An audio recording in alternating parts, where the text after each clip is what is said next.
want to welcome everybody to this fantastic meeting. Welcome, welcome, welcome, everyone.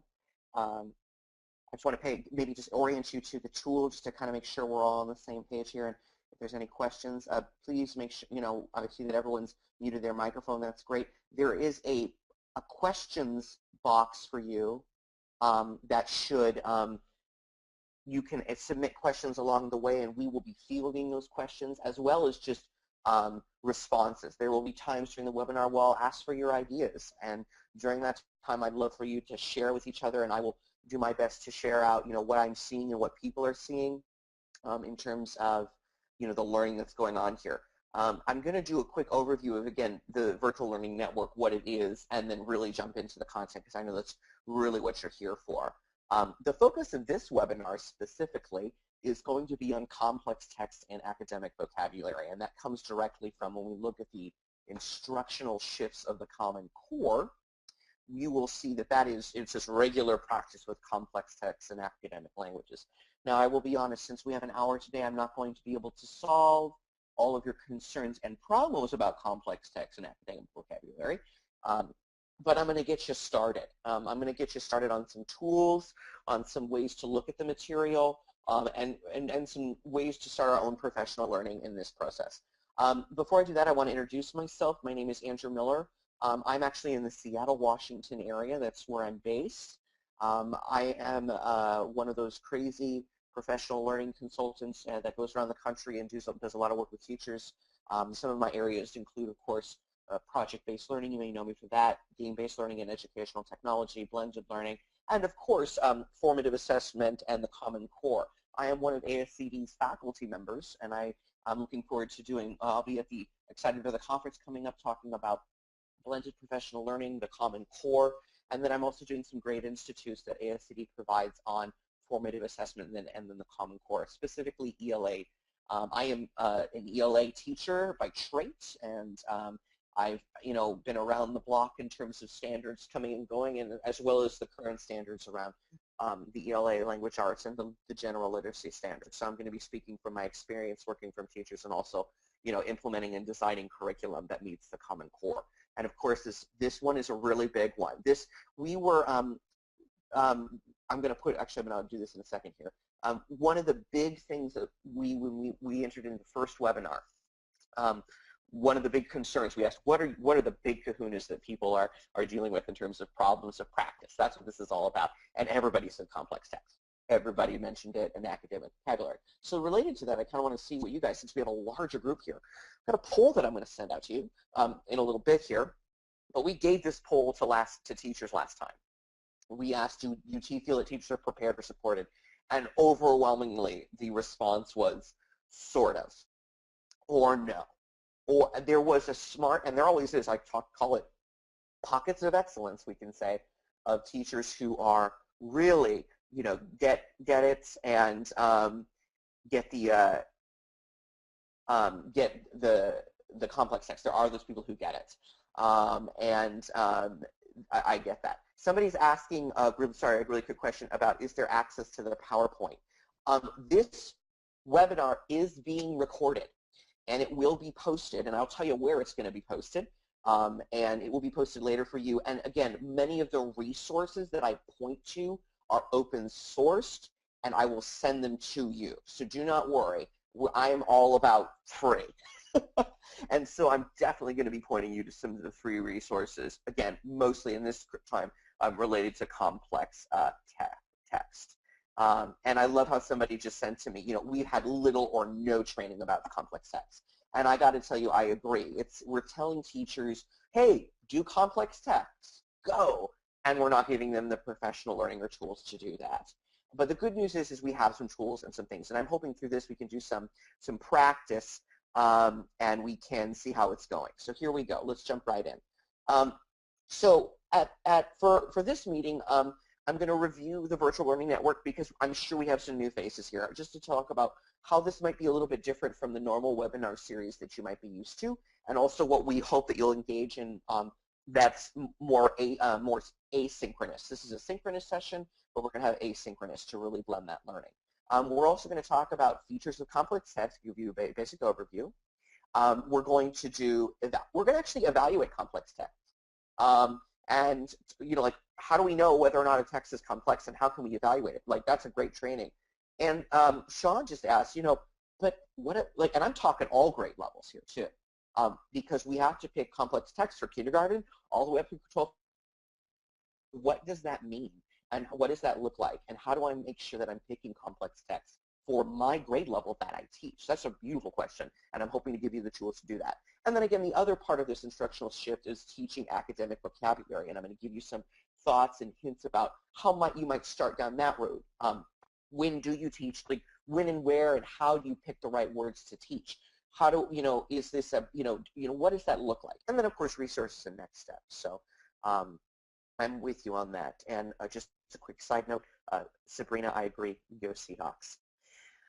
So let me review really quickly the virtual learning network and what it is and what we can think about here. The whole point of this is to cultivate a constructivist online community where we explore problems of practice. So the whole point is to get together educators like you working together and talking with each other. What are you struggling with? What has worked? What has not worked to you? How can you help me? And really, think, again, it's a network of teachers dealing with the same problems of practice. And again, one of these problems of practice that we discovered, and I'm sure you would all agree, is complex text. And so that's what we're going to do. And again, in the first, there are going to be many phases of this virtual learning network, and we're going to reflect and refine upon this as a group, as the quote-unquote facilitator of this group. I'm really going to be thinking about what we can do to improve it, and we will be sending out surveys to say what's working for you, what's not, what do you need help with, how can we make this better. Because I need to improve my professional learning and my role as a facilitator for the virtual learning network. So again, in phase one, we had a virtual convening where we got together, and it was, small attended, but obviously from that, the buzz got out there a little bit and people are interested. And so we are going to have 4 webinars where we really deep dive into specific aspects that came from that virtual convening and comes from you. And so I encourage you, after we're done, and I'm going to tell you how you're going to do this, to engage in the asynchronous work of the virtual learning network that doesn't occur in this webinar. Because from that, we will design webinars to meet your needs. This is not about Andrew guessing that I think you need this thing. It's what do you need? What are we seeing from the practitioners in the field? And how can we work together in these webinars to explore some of these problems of practice in a deeper dive? And we may even get some local we're going to expand our network and get some local professionals. We have the privilege of bringing in some guest speakers that may help us with this work. So I'm excited about that. So the main tool that we use outside of this webinar is ASCD Edge. I hope that many of you are engaged in ASCD Edge. If you haven't, please do sign up, because there is a specific group that I'm going to point you to that you can go in and join, where I will be posting resources, where you will be posting resources, where these webinar recordings will be posted for resources, and that's our social network for sharing. There will be videos posted, all the things I talked about today. I'm going to go tonight and put all those things on there for you so you don't have to go find them yourselves, and that's really where the other work happens. So really quickly, ASCD Edge, again, is a social networking tool. You'll see when you engage in ASCD Edge, there's a groups piece here. You just click on groups, and when you go there, there are a lot of open groups to join in. There's arts-based groups, technology groups, young educators groups, and then, of course, there's other, there's a specific group for us. So you'll see in here that some groups are private. You have to request to join them, and that's no problem. If you go, obviously, you'll see over here, VLN, ELA, Mathematics, Science, and Social Studies. All I ask is go to the ELA, VLN. You'll see that there. And it's obviously, I just will say this, you'll see that there's an arrow. It says point to QZ, and then go to the VLN, because it's literally, you have to search by alphabetical order. And so definitely want to go there and go to the VLN for the ELA. And then once you hit that, now I'm the owner, and so it won't show that, but there should be a button that says request to join. You click on that, and you're done. I will approve you. If for some reason, I think this actually happened, and I apologize, if somebody went in and I, by mistake, rejected you, please re-guess and retry, because I would never want to disapprove you from joining this group.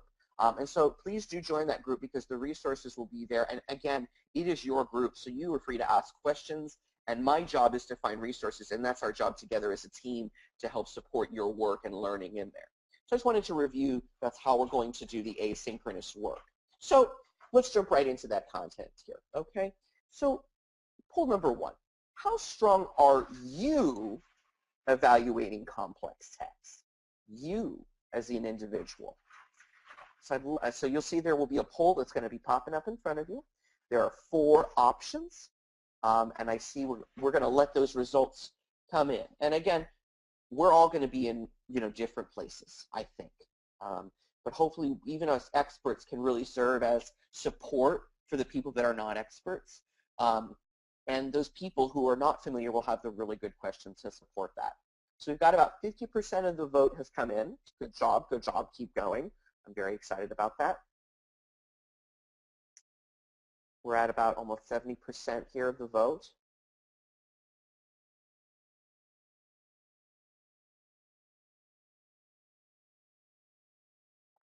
.73%. Okay, we'll give it about 10 more seconds to get your vote in. If you haven't, it's not, and I'll put it this way, it's not about getting it right. It's about being honest. Don't you like that? There is no wrong answer, if you will. All right, good job. So with 70% of the vote in, we've got about 6% of you that are experts and can coach. So we are excited to have you because we could definitely use your points. So as I'm talking about something, if you're an expert and would like to add on to anything I'm saying, I would love to leverage the wisdom in the room, the virtual room that is, and share and see what people are doing. And if you've got a point you think needs to be added, I'd love to bring that up and share it out. And again, you can do that by going to the questions place, on this. And so I'm happy to do that. And it looks like we've got about a quarter of you that really are not familiar with complex text, and that's great. That's why you're here. And then we've got about half of you that are like, I kind of know what we mean by complex text, but I'm not really comfortable. And then we've got another quarter of you that are like, you know what, I have some evaluating complex text experience. I've done a little bit of it. I'm okay, but I don't feel like I'm an expert. So again, all different problems of practice, people in all kinds of different areas. So great, thanks. That really lets me know that we've got some learning to do, and we've also got some wisdom. So that's great. So I just want to talk about, when they talk about complex text, I'm sure you've seen this graphic, it comes from the Common Core document. They divide it into 3 components for looking at a complex text. There's the overall qualitative component of complex text. There's the quantitative component around, that's where we get into Lexile scoring. And then we also have the reader and task and what's being asked to do with the complex text. So it's not about the text in a vacuum. I think that's a misunderstanding when we talk about complex text. It's not like the text alone is complex. The text is complex when it is paired with the reader and the task. And that only makes sense. A complex text at 9th grade may not be a complex text at 12th grade. And a complex text at kindergarten may not be a complex text at 9th grade, right? So this is where we talk about individualization, personalization, whatever words you want to talk to around complex text. You have to know your students. If you don't know your students, you will not be able to pick a complex text. If you don't know your readers and where they're at, and know what is appropriate task for that text, you will not be picking the right complex text. So I want to put that out there. At the same time, you do need to qualitatively and quantitatively evaluate the text as itself, right? And so that's an important piece. So to start off, we are going to do a short video from one of my edu-nerd friends, colleagues out there, Nancy Fry, who also works with Doug Fisher on complex text. And there is an article out there that is from Educational Leadership. And again, I will post it in the VLN ASCD Edge group that talks about complex text. So I'm going to point us to a great. So hopefully what's popped out is a very small video. I'm sharing my screen here. And again, this is from Educational Leadership. This is Nancy Fry discussing aspects of complex text. From time to time, Doug and I are asked about text complexity, especially the qualitative elements of a text. In other words, what makes a text more or less complex. I'm going to share with you a reading from E.H. Gombrich's The Story of Art.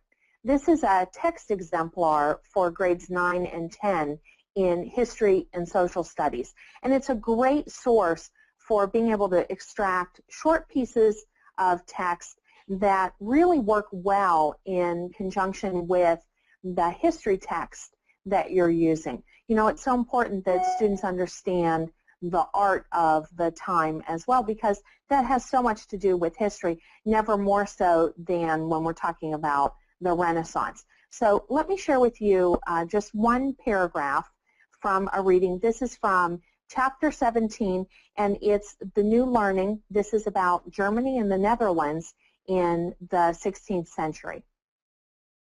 The great achievements and inventions of the Italian masters of the Renaissance made a deep impression on the peoples north of the Alps. Everyone who was interested in the revival learning had become accustomed to looking towards Italy, where the wisdom and the treasures of classic antiquity were being discovered. We know very well that in art we cannot speak of progress in the sense that we speak of progress in learning. A Gothic work of art may be just as great as a work of the Renaissance. Nevertheless, it is perhaps natural to the people at that time who came into contact with the masterpieces from the South that their own art seemed suddenly to be old-fashioned and uncouth. There were three tangible achievements of the Italian masters to which they could point. One was the discovery of scientific perspective, the second the knowledge of anatomy, and with it the perfect renderings of the beautiful human body, and thirdly, the knowledge of the classic forms of building, which around in that period seemed to stand for everything that was dignified and beautiful. Now, there are several aspects of that paragraph that really make this much more complex. One, of course, is the genre itself. Students in 9th and 10th grade are not going to be terribly familiar with the genre of art criticism. So already there's a challenge there and a teaching point, by the way. A second is in terms of the text features. The book itself has a lot of beautiful plates with art that are represented in there, and they're referenced throughout the text. In other words, what a reader has to do is go back and forth between the printed text and those plates to be able to make associations with what the author is saying. A third aspect of this certainly has to do with the register. There's a lot of academic and formal language that's going on here. Certainly there are challenges around vocabulary. Words such as nevertheless may be unfamiliar to some students, as well as things like tangible and uncouth.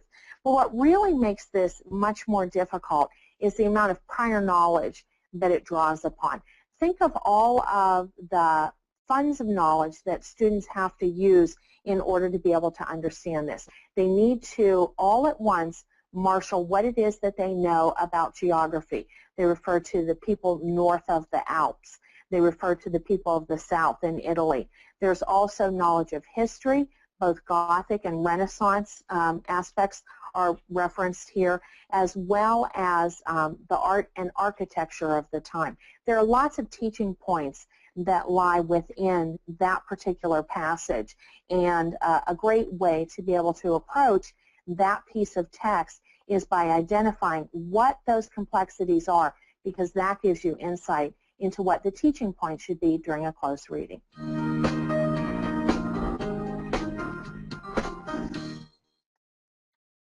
Hear what your comments are about what Nancy, Dr. Fry, I should say, is saying about complex text. I really like how she, in this piece here, gives an example and then does a great think aloud around what she is seeing. So what are you noticing about maybe what she's saying about the complex text? Like, what can we learn from this video? And again, you can send it in the questions box. I'd love to hear what you have to say about what Nancy is saying, and I'm going to do my best. Yeah, I like it. Mark says, you know what, there's a lot of things that make a complex text, you know. It's not just one thing. We have to look at a lot of different things.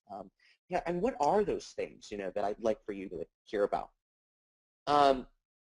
Yes, so the genre Diana's asked, can we elaborate on the genre component that she has mentioned, right? Genre does have to do with complex text, right? You have to, that will rely on it because if we pick poetry, that leads to different types of reading and language configuration than does, let's say, a newspaper article. And again, that was like a historical text is what it was, like a historical article about something. So that's important to know, that genre affects it. And some people are saying there's a good checklist of thinking. Somebody said that prior knowledge, Marjorie says that prior knowledge is so important. Absolutely, right? Because if we're asking students to read a text and it's forcing them to know something before jumping in there, that affects complex text, right? Complexity is again, Brian also agrees that it's impacted by the level of prior knowledge. Let's see. Christy says that she's been coach teachers on the ELA Common Core, and she really connected those to this text for me. So there's a very explicit Common Core connection. Somebody, quick question, should we be able to see each other's questions? No, you don't. So you're not going crazy if you're not seeing other people's questions or thoughts. I'm actually articulating them out loud. And are there set features of complex tests that are listed for teacher-specific grade levels? Actually, we're going to talk about that. You look for the same basic components no matter what grade level you're looking at. But yes, there are specific features that we look at. Schema is important. We talked about prior knowledge. Complex text, when we look at it, words are important, right? When we talk about vocabulary, right? If we have to, and that might enforce how we might teach that, right? And again, I think Craig's also articulating that schema is paramount, right? And schema in a lot of things, background knowledge, vocabulary knowledge, right? Those are all parts of the schema that might be activated within the complex text. So thank you for giving me your comments and thoughts. I'm going to jump ahead. I want to talk about these three. Okay, I'm going to move for time's sake. There's the qualitative component again. Of a complex text where it has, and that's probably one of the harder parts, levels of meaning, structure, language conventionality, clarity, and knowledge demands. That's a lot of what Nancy was talking about, right? There's the quantitative, which is readability measures and other scores, like Alexio scores. And again, as we said, the matching the reader to the task, right? Motivation, knowledge, and experiences, right? And the complexity of the task and the questions posed. So those are the three main areas, as I showed in that graphic, of what it was. Yeah, that's a really good point. Teresa says, I thought it's interesting that art criticism was considered a genre. Yeah, and I think that's really cool. And when we think about it, just a quick side note is what an opportunity to introduce literacy into what might be considered a non-literature-based area, right? Art crit. And I actually know of work out there that, around that piece. Okay. Yeah, I agree, Maria. For ELA students, and frankly, just all students, it's also about grammar and syntax. And actually, when we look at we're going to look at a rubric for complex text, it talks about that. No matter if you're ELL or regular, you know what I mean? You have to look at the syntactical structures, not just the vocabulary. I totally agree with you. And yeah, there is a rubric that I'm going to point you to. We love rubrics, right, to analyze complex text. So let me move forward. So I just mentioned these three areas. I'm going to give you a poll. What do you think of those three are the most complex, most challenging for you? Which one are you going, this is the most challenging one to evaluate, like to go in and be able to say, in terms of complex text, this one is tough. I think it's the toughest. I did put in a D. I did say all equally challenging, and that's fine if you feel like they're. Now, I'm not saying more important. I'm saying more challenging to do and evaluate. And we're all coming from our prior experiences, so I think that it's going to be. I'm interested to see what people are saying. Whether it's quantitative, qualitative, or the reader and task. So we've got about 50% of the vote in. We're going to wait about 20 more seconds because I want to see how we do here.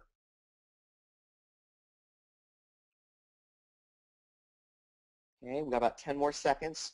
If you haven't voted, please feel free.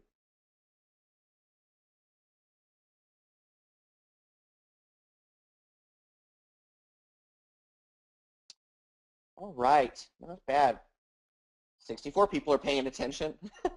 So if we jump in, if I'm showing the results here, wow, looks like in general, some people are saying all of them, and if we factor that in with qualitative, wow, it tells me that a lot of you think that qualitative is really challenging. And I agree. I think that's one of the more challenging ones. However, I do agree, reader and task, if you can't do that, and sometimes quantitative. And it might be for quantitative, I would say it's hard because you got to be able to find tools. I will be posting in the VLN Edge group some tools to evaluate qualitatively work, just so you know, because you can. But it sounds like qualitative is hard. Now, here's an interesting piece. And again, this is from Growing Your Garden of Complex Text from Doug Fisher and Nancy Frey. Okay? They talk about the former lexile range of complex texts, and then they show the quote-unquote career and college-ready lexile range. This is interesting to me. I feel like, you know, if you look at this, I wonder if, you know, what does this mean? I think there are implications here that it seems that when we're talking about lexile, which again, we're talking about quantitative, lexile would be under the category of quantitative. That's a quantitative way of measuring. It looks like we are upping the ante in terms of what we're asking students to read with the Common Core than what we would maybe were doing in the past. And I think that means something. I like this quote. So just as with grade-specific reading standards, when it comes to defining and requiring certain specific levels of complexity in students' high school reading materials, we're getting what we're asking for. And students' college and workplace readiness is the worst for it. So again, this is a quote from somebody at ACT. Now, granted, they're very concerned. You know, ACT is very concerned about career college readiness, and there's that slant there. But I think that quote about we're getting what we're asking for. And I agree about that in terms of assessment. When I'm working, no matter if I'm talking about, you know, assessment of content, you're not going to get something unless you ask for it, right? So if we want our students to be able to read complex text, then they have to read, you know, complex texts that are appropriate to them, right? And I think that's a change. Now, I will tell you this. In the Common Core, they give samples of possible exemplar complex texts. So let's go steal. And it gives it by grade level, K through 12, and by informational and literature. Isn't that nice? That we can go and steal these ideas. And again, if you go to the Common Core website, I'm jumping out here, and there's a whole Appendix B, and you're looking at it now in front of me. It's got a whole sample of text exemplars and sample performance tasks. So when we're talking about it, and you can look through, and I'm just scrolling through here. It does it by table of contents, right? Look, it goes by genre too. Stories, poetry, read aloud, right? Read aloud informational texts, and then it goes through a variety of examples so that you don't have to start from scratch. That's the first thing. You know, that we don't want to start from scratch and we need to arm teachers. So here's a resource, and again, it's Appendix B in the Common Core, and I'll post it for you. And so in addition to this giant table of content, I know you're seeing it flash before your eyes, it gives excerpts of it, okay? So you can look at it and do that. Here's something you might consider doing with your teachers. Giving these samples to them and thinking about having discussions with them about how they are complex texts. I encourage you to give them to teachers. If you're a coach, if you're a professional learning leader, if you're a team lead, please share this, right? Yeah, it's all about, there's no need to reinvent the wheel here. I agree with you. So I just wanted to point that out to you that that's the first resource I wanted to point to you. So back into it. I do have oh my gosh, I have an assignment for you. I'd like for you to open up some sort of web browser and type in this lovely tiny URL. Ooh, Teresa, that's a really good question. As you are all typing this in, Teresa asked, why is there a recommendation that read aloud should continue through 12th grade, but Appendix D does not provide exemplars through that level? Yeah, that's a really good point. Teresa, I think you're right. It's elementary, they emphasize read aloud. However, I totally agree that at 12th grade, read alouds are completely appropriate. I think what they're saying is that you might read aloud with some of the other texts in there. It's just that maybe at some of the elementary levels, read alouds might be more appropriate, and maybe they give a little more scaffolding there. But I agree. I think Teresa is, yes, you want to be doing read aloud with a lot of other texts as well. I totally agree. Read aloud, I think there's a misunderstanding that read aloud in terms of a strategy is only done in elementary, and I think that that's great. Yeah. And I would say somebody asked about genre as a choice, in terms of evaluating complex text. Genre is actually included in the qualitative component of complex text because a certain genre has a certain features, right? A drama has different features than an informational article. So I think that's completely true. So I'm hoping you're all opening up this link here. It's a tiny URL, and it's going to lead you to one of my favorite things, a rubric for evaluating complex informational text. However, there are rubrics for evaluating complex literary text as well. Okay. Now here's an interesting piece. I think the challenge is when you're using these rubrics is I'm not sure we know that there are some genres out there that are like in between literary as well as informational, right? One of those, I think, are speeches, right? Because sometimes in speeches, they're informational in the sense that we're getting a point across, right? And they're providing information, but oftentimes they include a lot of literary devices, right? And I think that's really interesting. So that being said, just go with me on this, because this is a thought experiment, if you will, that might complexify our thinking. So I'm hoping you're all at this beautiful rubric. I like to call things beautiful rubrics. So it looks like this. And it breaks it down into really specific features.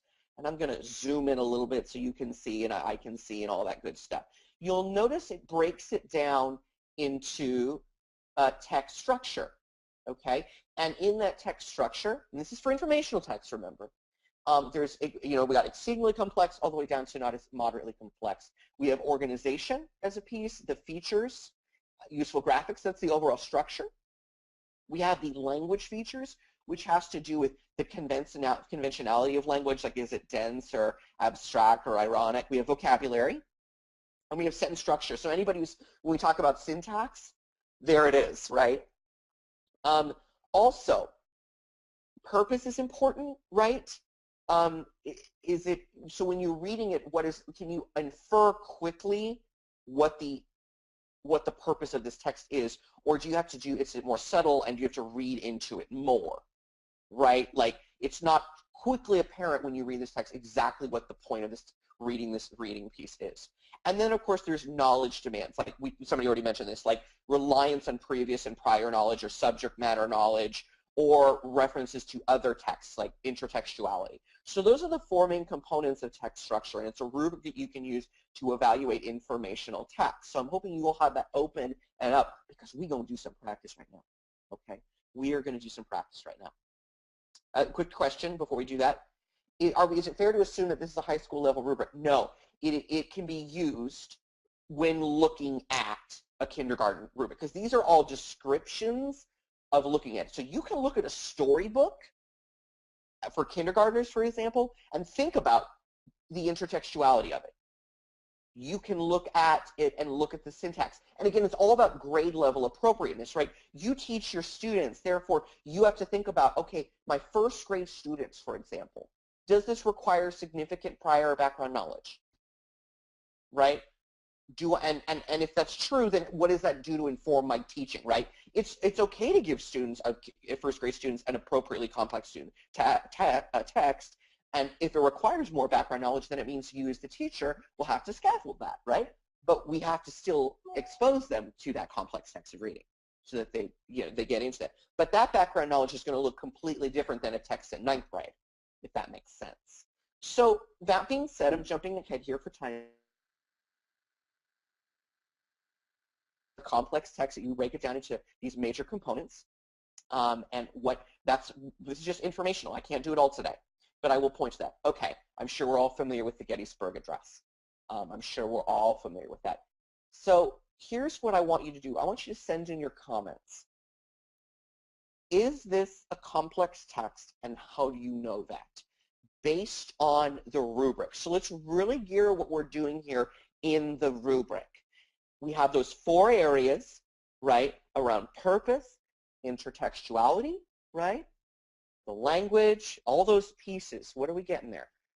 Send in your question or comments, rather, and ask, and put in there, is this a complex text, and how do you know? Okay, and again, we're only going to look at this excerpt, because this excerpt is this, and I think there's going to be a lot of good questions that come out of it. So what are you thinking here? We'll give you a couple minutes here to send in your thoughts. Is this a complex text, and how do we know it based upon the rubric that I gave you?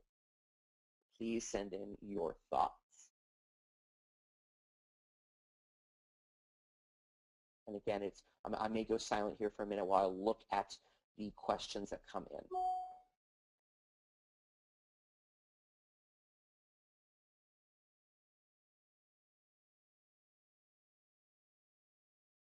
Good question. Somebody's asking, and I love how somebody's asked that, what grade level is this text for? I'm going to push it back on you. What do you guys think? What is a good grade level? If this was what would this be at a grade level? Let's talk about that. And why do you think so? It's a really good point. What grade level is this complex text, this excerpt from the Gettysburg Address? And as you guys think about that, what is this a complex text and what grade level? Please send in your ideas. I'm just going to read it to you so you can, I think it's good to do a read aloud, and I may do a think aloud kind of like Nancy did.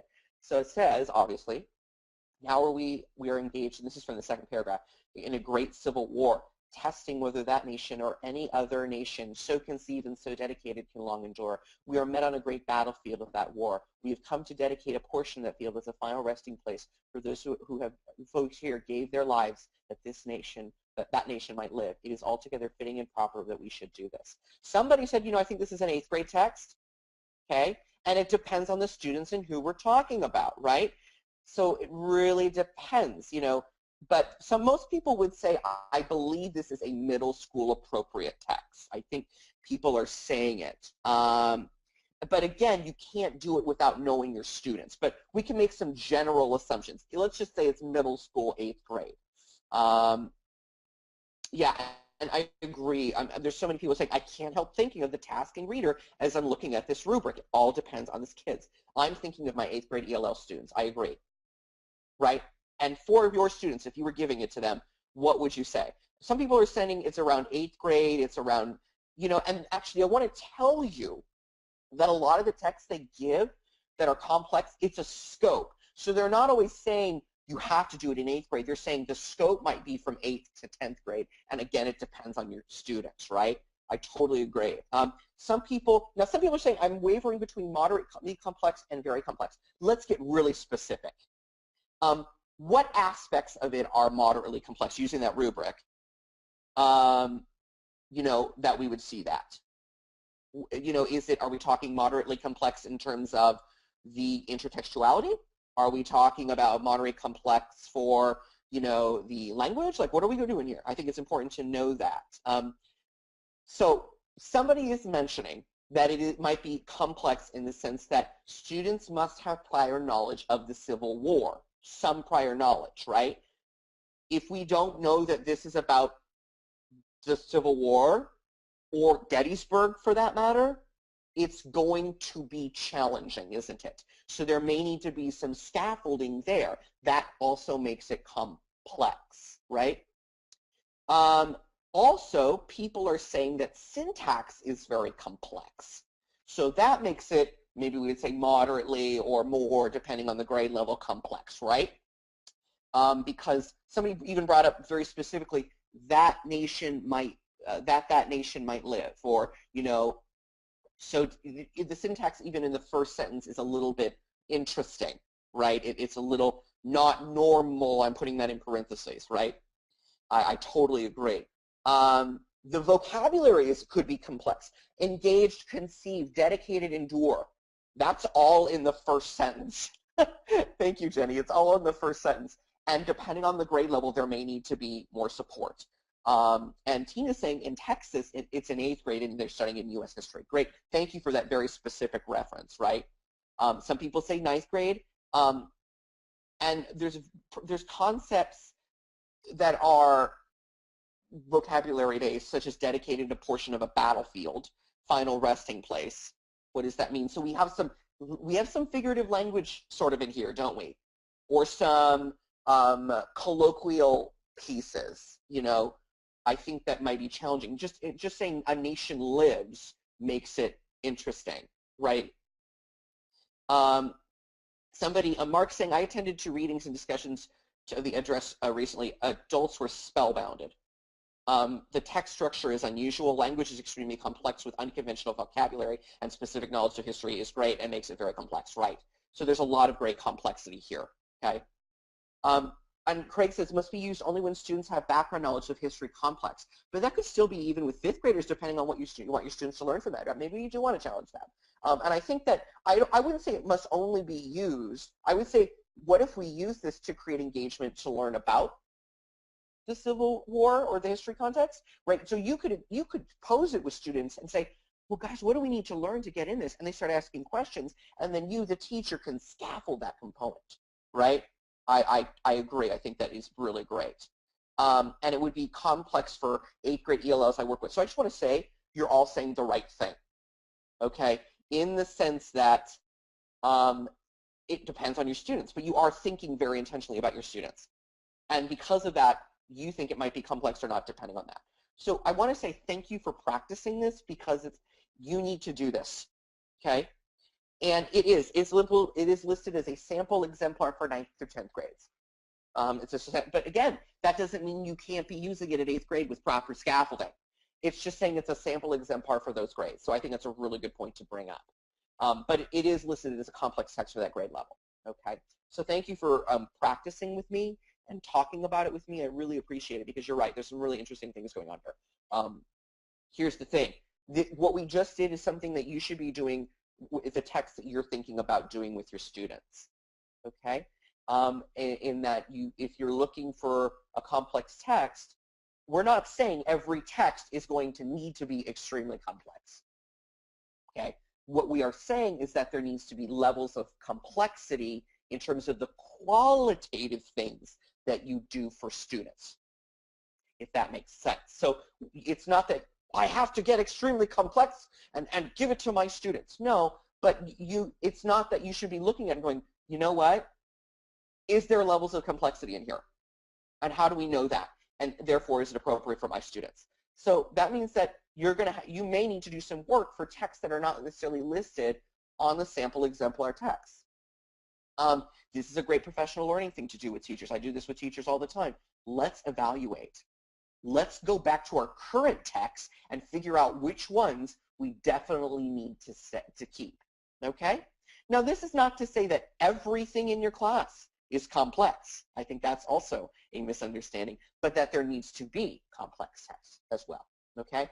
I'm sure many of us like to have students, for example, choose readings that we want them to do and give some really great voice and choice in readings, and I agree. And you might have choices that are moderately complex, for example, or you might just allow for full choice, or you might push some students for more complex text. It's up to you. I'm just saying that this is how we evaluate the qualitative component of, in this case, an informational text.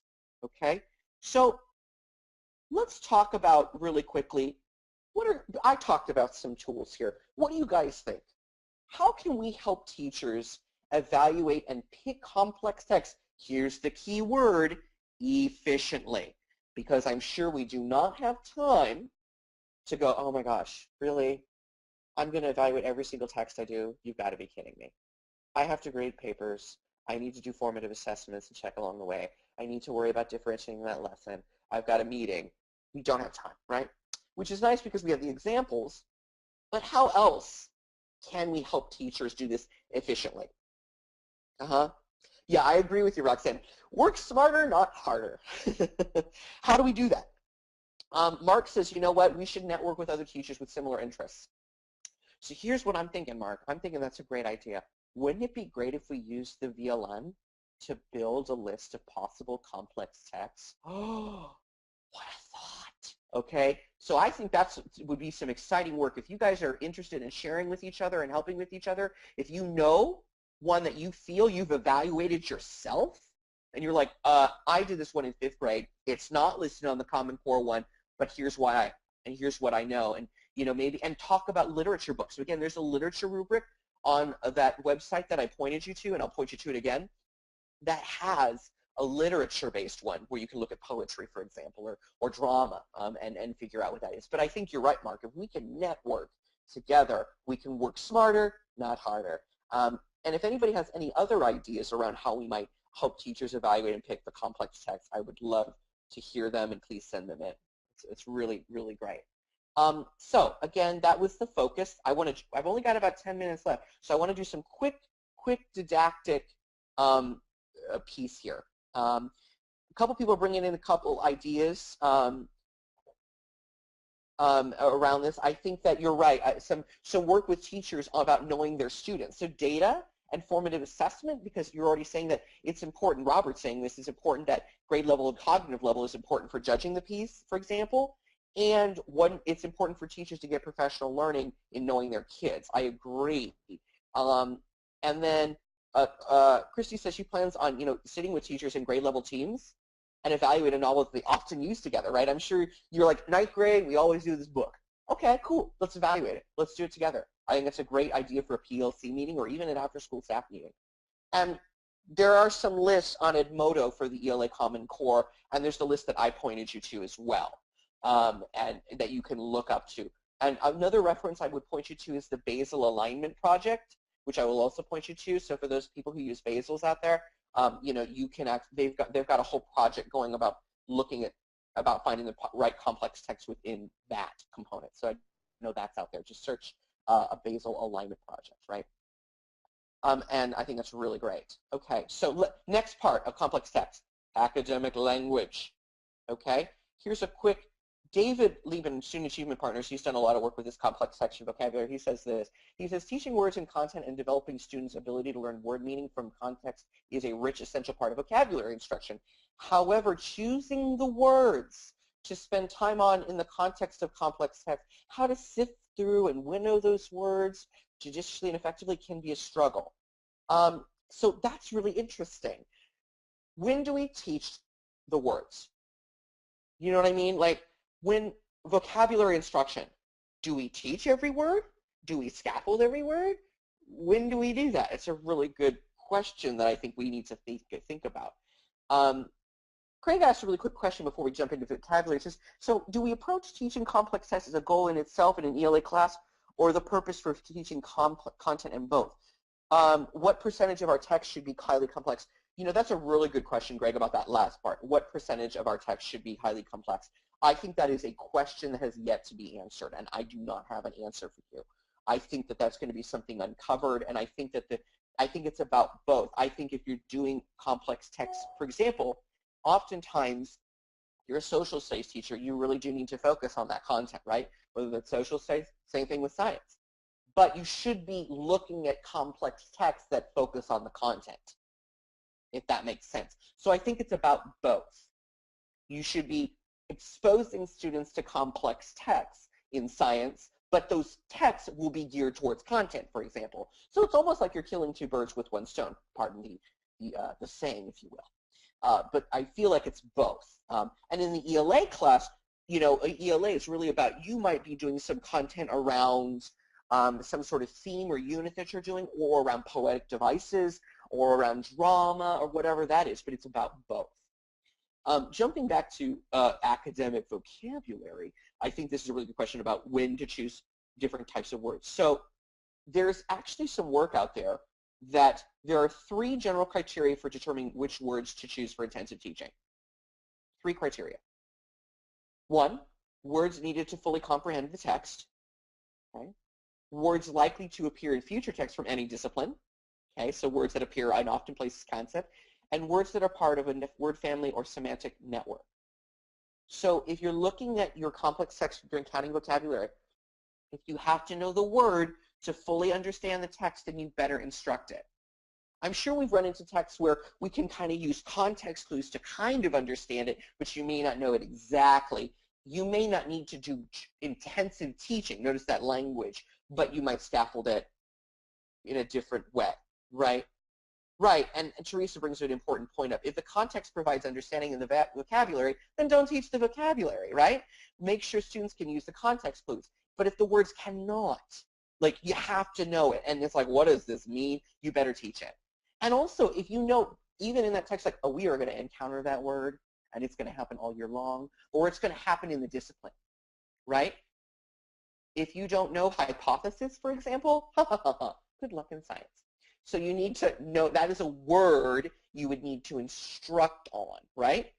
And again, words that are part of a family or a network of that would also, because then they can use clues to support their, those other pieces. That's where you might build in, word parts, etc. So there's also, I want to bring up tier 1 words. David breaks it down into tiers here. In reference, he says tier 1 words are words that are used in everyday speech, usually learned in early grades. They're not in the same rate of all children. Those words are extremely important in early learning because they are learned largely through conversational language. They are not often considered challenging beyond early grades. So, but those words are important to learn. You need to teach and get exposure to those tier 1 words. Tier 2 words are words that characterize written and especially academic texts, but are not so common in conversation. Academic text, like relative, very formative specificity, technical writing typing, and literary text. So again, a lot of the words we encounter. This is on, yes, you just guessed it. Yeah, notice I'm referencing back here, Sabrina. Yes, you totally guessed. So David's referencing back up here in a quote around that piece. And I think it's important, and I love that work that breaks it down, and that tier 2 words are very important to instruct upon because we need them. And of course, then tier 3 words are common in informational passages that in literature, they have to do with like a field of study or understanding of a concept. Like if we're learning about the government, we need to know like words like legislature, right? So those I just wanted to bring up to you are important tiers for words and understanding and teaching the languages. But again, we have to take intentional time to teach academic vocabulary. So because of time, I'm going to jump ahead here. And I want to, are there any last minute questions? Jackie has something to add about tier 2 words. Tier 2, I love you for this comment, Jackie. Tier 2s are the words that make language beautiful. They roll through your brain and make you smile. If you use them in a conversation, people look at you cross-eyed. I love that, Jackie. That's wonderful. So again, yeah, but you got to know them, right? It's important for complex text. So as we're moving into this, obviously it's an hour and I can't solve all your needs. I can't solve the world's problems. Do you have any questions or comments? Please send them now. We've about 3 minutes left, and I just want to point you to a couple resources. The rubric that I found for the informational text qualitative evaluation piece is at the site called Achieve the Core. I'm sure many of you will be familiar with that. And I think it's important that you go there and look for other resources. They have sample tests there, but they also have these rubrics that you can use with your staff. I want to point you to that. This is my contact information. Please feel free to email me. Please go to ASCD Edge and get on there and sign up and collaborate. There will be some stuff there.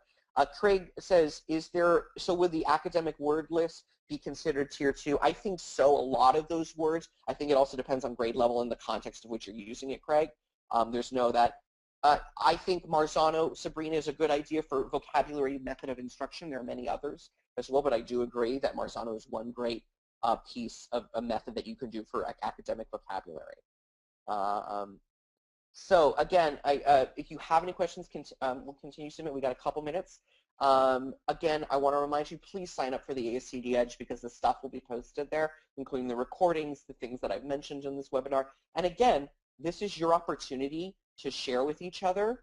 And if you know, I mean, I would love, if anybody's they know a complex text that isn't in the big common core list, they've already evaluated, please share your wisdom.